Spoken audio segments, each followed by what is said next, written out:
بسم اللہ الرحمن الرحیم۔ حضرت ابراہیم علیہ السلام جب 86 برس کے ہوئے تو ان کے ہاں حضرت اسماعیل علیہ السلام کی ولادت ہوئی، جو ان کی دوسری بیوی حضرت ہاجرہ علیہ السلام سے پیدا ہوئے۔ آپ کی پہلی بیوی حضرت سارہ علیہ السلام کی کوئی اولاد نہ تھی۔ جب حضرت اسماعیل علیہ السلام پیدا ہوئے تو انہوں نے حضرت ابراہیم علیہ السلام سے مطالبہ کیا کہ وہ حضرت ہاجرہ اور حضرت اسماعیل علیہ السلام کو ان کے سامنے نہ رکھیں۔ اللہ تعالیٰ کا بھی یہی حکم تھا کہ آپ انہیں مکہ میں چھوڑ آئیں۔ چنانچہ حضرت ابراہیم علیہ السلام ان دونوں کو لے کر فاران کی پہاڑیوں کی طرف چل پڑے، جو مکہ کے ارد گرد ہیں، اور انہیں وہاں موجودہ دور کے زمزم کے مقام پر ٹھہرا دیا۔ اس وقت مکے میں کوئی انسان نہ رہتا تھا اور نہ ہی وہاں پانی تھا۔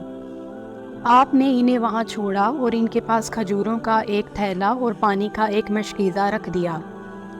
پھر حضرت ابراہیم علیہ السلام چل پڑے۔ حضرت اسماعیل علیہ السلام اس وقت دودھ پیتے بچے تھے۔ جب حضرت ابراہیم علیہ السلام انہیں وہاں چھوڑ کر جانے لگے تو حضرت ہاجرہ علیہ السلام نے ان کا دامن پکڑ لیا اور کہا کہ آپ ہمیں اس ویرانے میں چھوڑ کر کہاں جا رہے ہیں؟ یہاں نہ تو کوئی ساتھی ہے اور نہ ہی کوئی ضرورت کی چیز۔ بار بار پوچھنے پر بھی جب کوئی جواب نہ ملا تو پوچھا، کیا آپ کو اللہ تعالیٰ نے یہ حکم دیا ہے؟ حضرت ابراہیم علیہ السلام نے فرمایا کہ ہاں۔ تب حضرت ہاجرہ نے کہا کہ اگر یہ بات ہے تو وہ ہمیں ضائع نہیں ہونے دے گا۔ حضرت ابراہیم علیہ السلام چلتے چلتے جب سنا گھاٹی کے پاس پہنچ گئے، جہاں سے وہ لوگ نظر نہیں آ رہے تھے، تو کعبہ شریف کی طرف منہ کر کے ہاتھ اٹھا کر اللہ تعالیٰ سے یہ دعا مانگی: اے ہمارے پروردگار، میں نے اپنی کچھ اولاد کو آپ کی حرمت والے گھر کے پاس ایک ایسی وادی میں لا بسایا ہے جس میں کوئی کھیتی نہیں ہوتی۔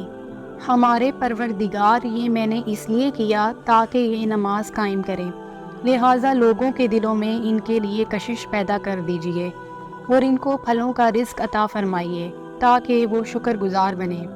حضرت ابراہیم علیہ السلام کی دعا ایسے قبول ہوئی کہ آج دنیا بھر سے کھینچ کھینچ کر لوگ مکہ شریف کی طرف حج اور عمرے کے لیے جاتے ہیں، اور وہاں پھلوں اور روزی کی کثرت ہے، جہاں کبھی پہلے پانی بھی نہ تھا۔ حضرت اسماعیل علیہ السلام کی والدہ انہیں دودھ پلاتی تھی اور خود اس مشکیزے سے پانی پی لیتی تھی۔ پھر جب مشکیزے کا پانی ختم ہو گیا تو انہیں اور حضرت اسماعیل علیہ السلام کو بھی پیاس لگی۔ وہ دیکھ رہی تھی کہ بچہ پیاس کی وجہ سے بے چین ہے۔ وہ اسے تڑپتا ہوا نہ دیکھ سکیں اور اٹھ کر چل پڑیں۔ انہیں اپنے سب سے قریب صفا پہاڑ ہی نظر آیا۔ وہ اس پر چڑھ گئیں۔ پھر وادی کی طرف منہ کر کے دیکھا کہ کوئی انسان نظر آتا ہے یا نہیں۔ انہیں کوئی انسان نظر نہ آیا۔ مکہ تب غیر آباد تھا۔ انہوں نے 7 بار اسی طرح کیا، ایک پہاڑی سے دوسری پہاڑی تک دوڑتی رہیں۔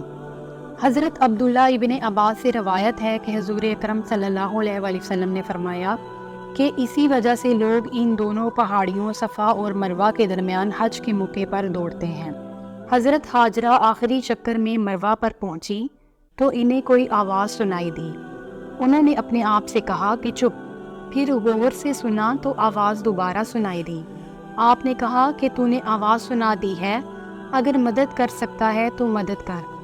اچانک انہوں نے دیکھا کہ زمزم کے مقام پر ایک فرشتہ کھڑا تھا۔ اس نے اپنی ایڑی یا اپنے پر سے زمین کھودی تو پانی نکل آیا۔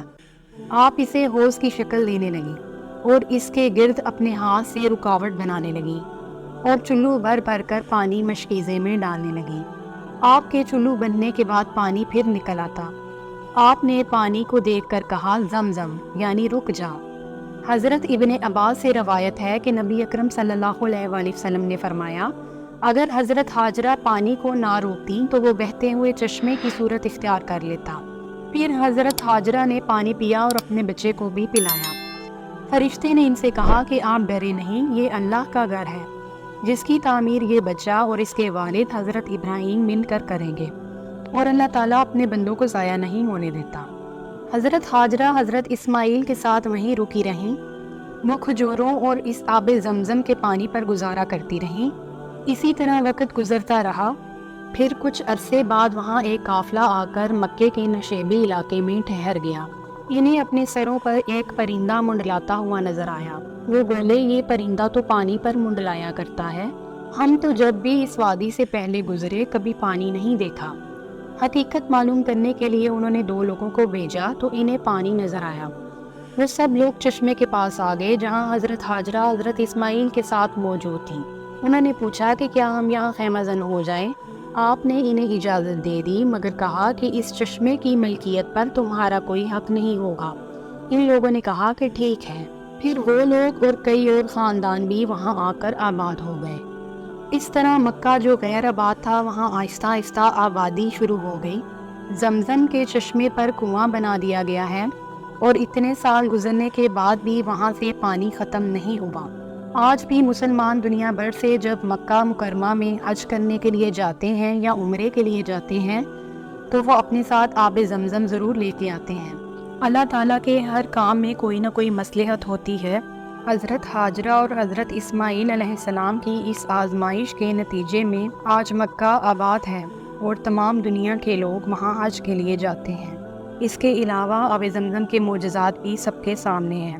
نہ تو اس پانی میں بدبو پیدا ہوتی ہے جیسے کہ کھڑے پانی میں ہو جاتی ہے، نہ ہی اس میں کوئی کیڑے مکوڑے یا کائی وغیرہ لگتی ہے جیسے کہ دوسرے کنووں کے پانی میں اکثر ہو جاتے ہیں، مگر آب زمزم ان تمام چیزوں سے پاک ہے۔